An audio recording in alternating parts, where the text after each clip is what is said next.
Baik, bismillahirrahmanirrahim. Assalamualaikum warahmatullahi wabarakatuh.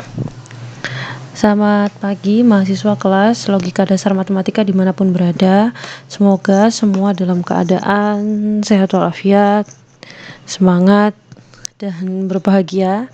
Karena minggu ini kita berarti sudah menempuh hampir 1 bulan perkuliahan. Kita sudah melewati 1/4 perjalanan karena ini sudah pertemuan keempat. Juga saya perlu mengingatkan bahwa pertemuan minggu depan itu seperti yang tercantum di RPS pertemuan kelima, kita akan mencoba melaksanakan kuis yang pertama. Dengan materi review adalah materi yang kita bahas di pertemuan ke-1 sampai dengan pertemuan ke-4 gitu ya. Jadi akan kita review di kuis. Bentuknya seperti apa nanti teknisnya akan saya jelaskan lebih lanjut. Cuman untuk materi yang harus Anda siapkan dan Anda pelajari adalah semua yang sudah kita bahas di pertemuan 1 sampai dengan 4. Adapun untuk materi yang sekiranya Anda merasa masih perlu diulas dan seterusnya, sekali lagi saya mengingatkan untuk Anda bisa sering-sering mengintip ruang diskusi, karena di ruang diskusi sudah saya buka settingnya supaya Anda bisa melihat semua pertanyaan teman-teman dari semua kelas. Jadi Anda bisa belajar banyak dari pertanyaan-pertanyaan yang diberikan teman-teman dan juga balasan dari teman lain ataupun dari saya di sana gitu ya. Jadi sering-sering ngintip ruang diskusi.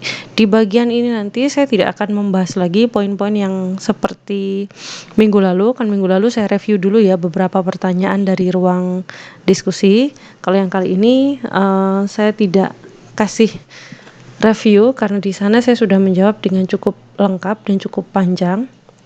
Jadi saya tidak review di video gitu. Kalau memang Anda merasa masih kurang jelas dan kurang terfasilitasi, tidak apa-apa, gunakan grup WA-nya bisa dimaksimalkan fungsinya untuk bisa berdiskusi sama teman-teman. Jadi nggak usah sungkan ya, jadi bisa grup itu digunakan untuk tanya jawab juga gitu.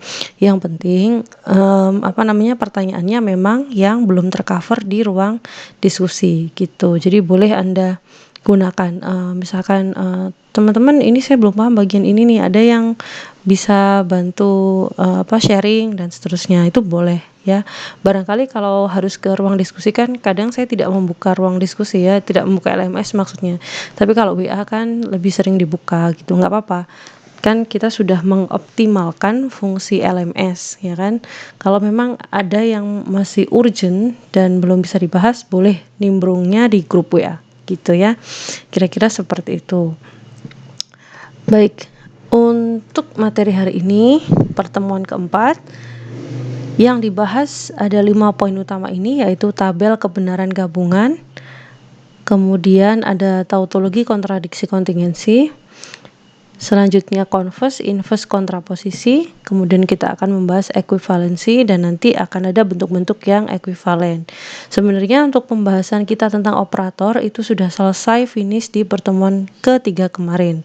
Pertemuan hari ini itu lebih mengarah ke beberapa istilah yang nantinya itu akan sering Anda temui dan sering Anda gunakan di dalam logika. Contohnya ini 3 istilah ini, kemudian 3 istilah ini, ekuivalensi, dan bentuk-bentuk yang ekuivalen ini gitu. Jadi lebih banyak pengenalan istilah-istilah. Mungkin videonya akan sedikit lebih panjang, tergantung bagaimana mengalirnya nanti. Jadi mohon disimak dengan sungguh-sungguh supaya Anda tidak perlu mengulang-ulang menyimak materi kembali gitu ya. Baik, saya langsung ke materi yang pertama, yaitu tabel kebenaran gabungan. Nah, ini sebenarnya sudah sempat saya singgung ya di pertemuan minggu lalu ya, ada istilah yang namanya tabel kebenaran. Secara resminya istilah ini bisa diartikan tabel dalam logika matematika yang digunakan untuk melihat nilai kebenaran dari suatu premis atau suatu pernyataan. Jadi gini, ketika diberikan suatu proposisi yang sudah berbentuk kalimat, kan kita langsung bisa menentukan ya, oh ini proposisi benar, oh ini proposisi salah gitu, karena sudah dikasih kalimatnya. Nah, kadangkala kita itu diminta menganalisis suatu proposisi yang bentuk proposisinya itu belum dikasih gitu. Kita cuma dikasih ada suatu proposisi yang dikasih nama P atau dikasih nama A atau dikasih nama B gitu. Lah berarti kalau saya diberikan satu proposisi seperti ini, berarti proposisi ini kan nantinya bisa berbentuk proposisi salah, bisa berbentuk proposisi benar gitu kan. Cuma dia tidak ambigu gitu. Nah, ini yang akan kita analisis gitu ketika kita harus menganalisis berbagai macam nilai kebenaran yang mungkin dibentuk oleh suatu proposisi. Nah, untuk menyusun tabel kebenaran itu, kita lihat ada berapa proposisi berbeda yang terlibat di dalamnya. Misalkan ada suatu formula, proposisi majmuk ya.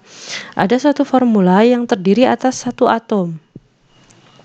Kalau dia terdiri atas satu atom, maka dia hanya memiliki dua baris kemungkinan. Contohnya ini. Nah, yang di atas ini. Nah, kalau saya punya proposisi P, maka proposisi ini kan mungkin berupa proposisi yang bernilai benar, mungkin juga dia proposisi yang bernilai salah. Ya kan? Kemudian ini kalau ini enggak formula ya, atom aja. P. Kalau saya punya formula yang terdiri atas dua atom atau dua proposisi gitu ya, berarti kalau dua proposisi ini diotak-atik, apapun operatornya, kita akan ketemu 4 kemungkinan, yaitu klausa pertama benar, klausa kedua benar, klausa pertama benar, klausa kedua salah. Kemungkinan yang ketiga, klausa pertama salah, klausa kedua benar, dan kemungkinan yang keempat, klausa pertama salah, klausa kedua juga salah. 4 ini. Kalau formula yang terlibat, kalau atom yang terlibat semakin banyak atau proposisi yang terlibat itu semakin banyak, berarti otomatis kemungkinannya juga akan semakin banyak. Kita bisa lihat di sini, kalau 3 atom ternyata dia memiliki 8 baris kemungkinan. Anda bisa cek. Jadi kok bisa Bu ini ketemu 8? Nah, Anda bayangin aja bikin aja list 3 proposisi atau 3 kemungkinan yang terjadi kalau misalkan 3 proposisi ini dijejer gitu. Bisa aja kan benar salah, benar salah benar, benar salah salah gitu kan ya. Jadi kita cek semua kemungkinannya gitu. Kita cek semua kemungkinannya karena urutannya kan urutan berbeda sudah maknanya berbeda kan gitu. Nah, kalau 3 proposisi itu kita punya 8 baris kemungkinan. Kalau ada 4 proposisi atau 4 atom, dia akan memiliki 16 baris kemungkinan, semakin panjang lagi gitu. Kalau Anda lihat polanya, dia mengikuti pola 2 pangkat N. Jadi kalau satu atom berarti 2 pangkat 1, 2. Jadi 2 baris aja gitu ya. Ini isinya langsung B atau S. Kalau dia terdiri atas 2 atom, berarti dia memiliki 2 pangkat 2 baris kemungkinan. 2 pangkat 2 itu 4. Berarti cara menyusunnya seperti ini. Kalau 4 baris, berarti yang depan itu kita bagi 2 dulu. Jadi 2, 2. Kemudian dari 2 ini dibagi 2, kan 1. Berarti ya langsung BS, ini juga BS. Gitu ya. Nah, kalau ada suatu formula yang terdiri atas 3 atom, berarti dia akan memiliki 2 pangkat 3 baris kemungkinan. 2 pangkat 3 adalah 8. Nah, karena 8 berarti cara menyusunnya dari baris kolom yang pertama sendiri ini akan kita isi dengan 8 bagi 2, berarti kan 4. 4 artinya kita isi dengan benernya 4 baris, salahnya 4 baris. Kemudian dari kasus yang benar ini dibagi 2. 4 bagi 2 berarti kan 2, 2. Jadi 2 benar, 2 salah. Di kasus salah juga demikian, berarti 2 benar, 2 salah. Baru yang di kotak terakhir, di kolom terakhir itu isinya benar salah, benar salah, benar salah, benar salah. Gitu. Ya. Bu, apa harus selalu urut seperti ini Bu tatanannya? Sebenarnya tidak. bebas. Misalkan mau yang di baris pertama itu SBS Bu, saya di baris pertama. Baru baris kedua itu BSB. Boleh nggak? Boleh. Cuman nanti akan membingungkan karena berpotensi untuk slip. Jangan-jangan di atas baris kedua sudah menulis BBS. Baris yang terakhir nulis BBS lagi gitu, nggak teliti. Nah, sehingga kita bikin seperti ini supaya mudah. Jadi supaya enak, kalau 8 baris berarti ya 4, 4, 2, 2, 1, 1. Jadi 4, 4, terus 2, 2, 2, 2, 1, 1, 1, 1. Artinya gantian gitu ya. Bisa diikuti. Ini perlu saya jelaskan karena ternyata berdasarkan pengalaman setiap tahun tetap selalu ada mahasiswa yang tidak bisa membuat tabel kebenaran gabungan. Gitu. Jadi ini tetap saya peragakan caranya ya. Kalau 16 bagaimana? Berarti kolom pertama nanti isinya adalah 8.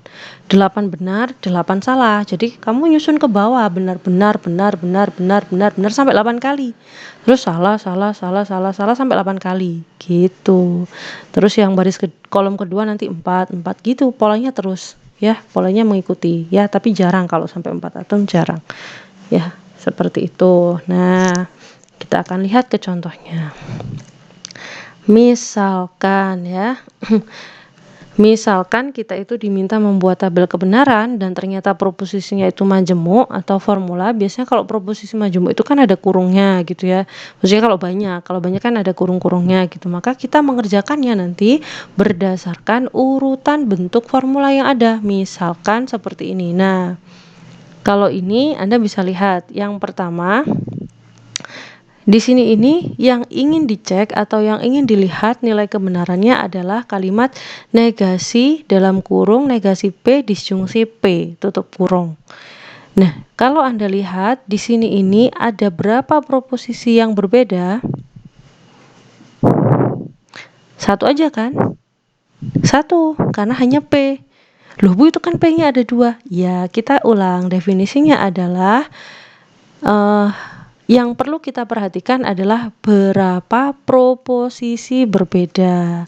Kalau proposisinya sama, meskipun jejer-jejer sampai 7, tetap kita anggap 1. Sehingga di sini saya cuma menyiapkan kolom yang isinya P.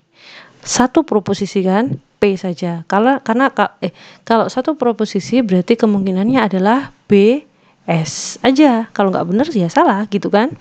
Nah, terus di sini sama seperti ketika operasi dalam aljabar, tanda kurung menandakan bahwa operasinya harus dikerjakan lebih dulu daripada yang di luar kurung.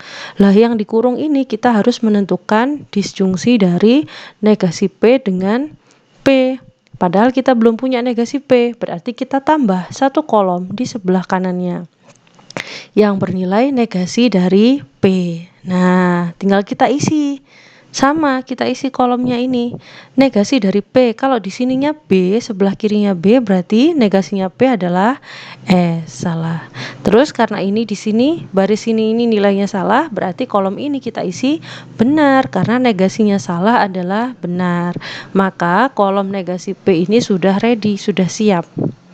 Nah, sekarang kita akan lakukan operasi untuk yang paling dalam atau yang ada di dalam kurung, yaitu negasi P disjungsi P.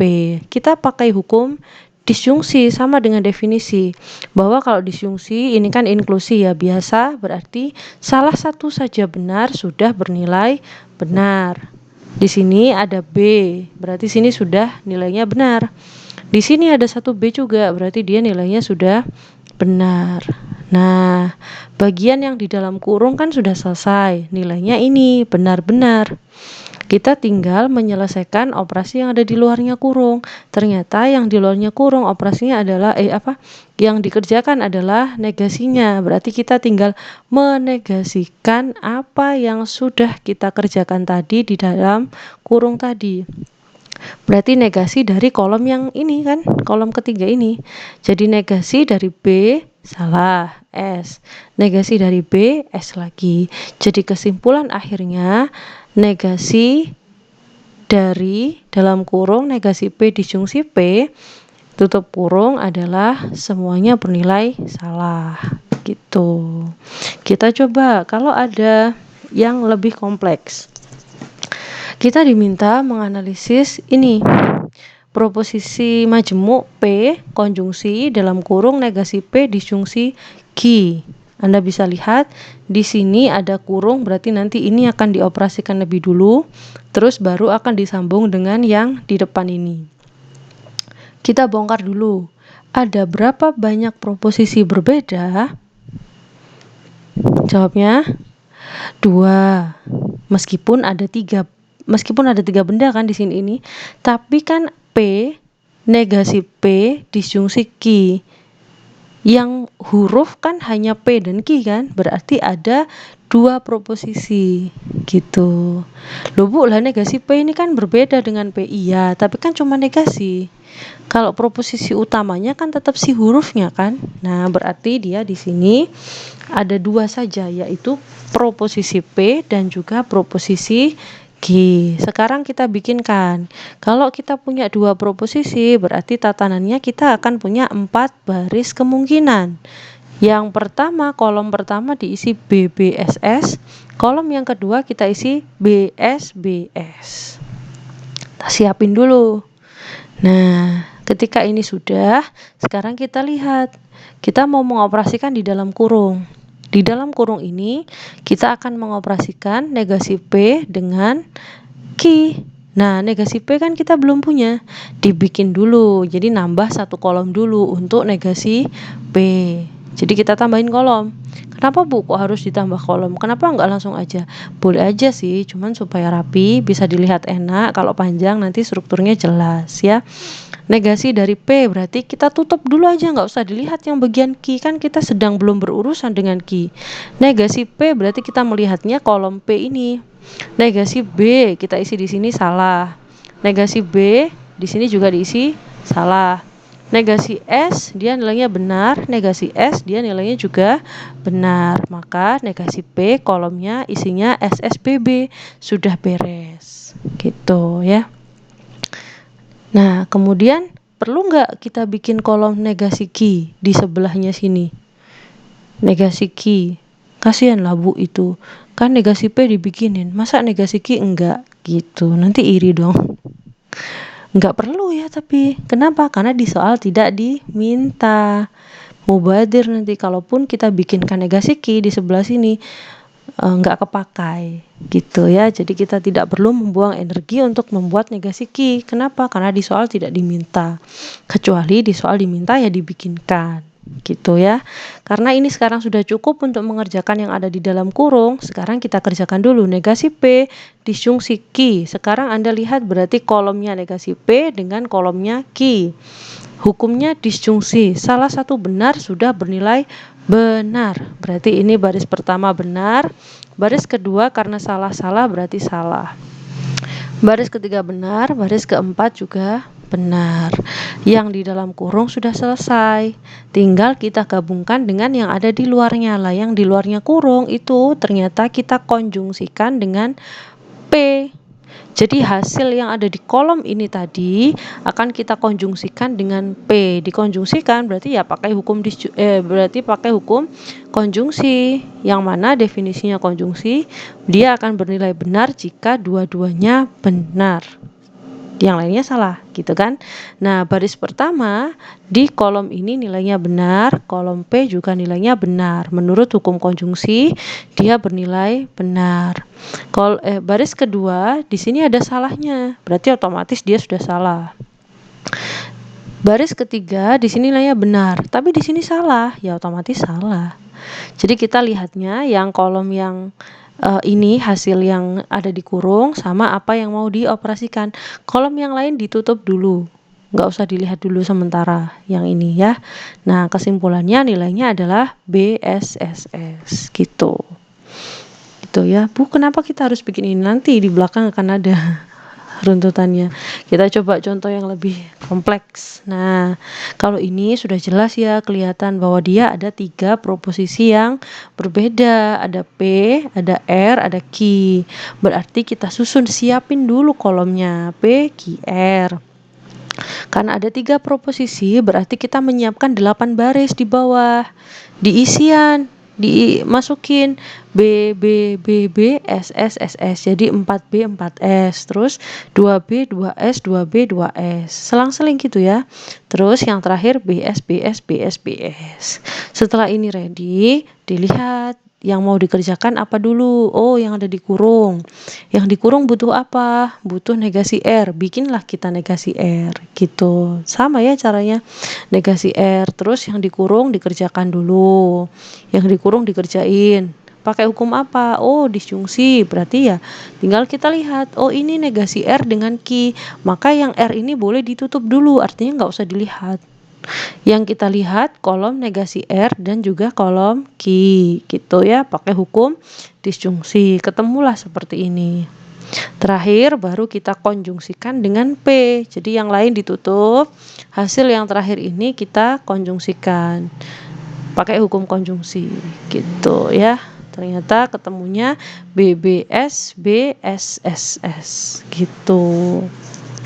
Boleh sambil dicermati setelah ini atau sambil dicoba menggunakan contoh-contoh lain yang sudah pernah kita bahas sebelumnya. Saya sudah memberi beberapa contoh proposisi majemuk. Boleh tuh latihan sendiri membuat tabel kebenaran. Gitu ya. Kira-kira seperti itu. Nah, jadi ini tadi istilah-istilah yang ada di tabel kebenaran gabungan. Jadi semoga setelah ini tidak ada yang bingung bagaimana membuat suatu tabel kebenaran. Jangan sampai ada kejadian proposisinya ada 2, tapi dia bikin 8 baris kemungkinan. Berarti dia nggak paham jelas. Yang kayak begitu kalau soalnya esai langsung saya coret, tidak kasih poin apa-apa. Kenapa? Karena pengetahuan basicnya saja sudah salah. Berarti dia tidak menyimak video dengan baik gitu. Padahal sudah dijelasin gitu kan ya. Atau ada yang sudah jelas-jelas dia punya 3 proposisi, tapi dia cuma bikin 4 baris kayak begini. Nah, berarti dia nggak paham gitu. Udah nggak dapat poin apa-apa tuh yang kayak begitu. Kenapa? Ya karena memang dari awalnya udah salah gitu ya. Kira-kira seperti itu. Oke, itu untuk yang tabel kebenaran gabungan. Untuk yang selanjutnya saya lanjutkan di video yang selanjutnya.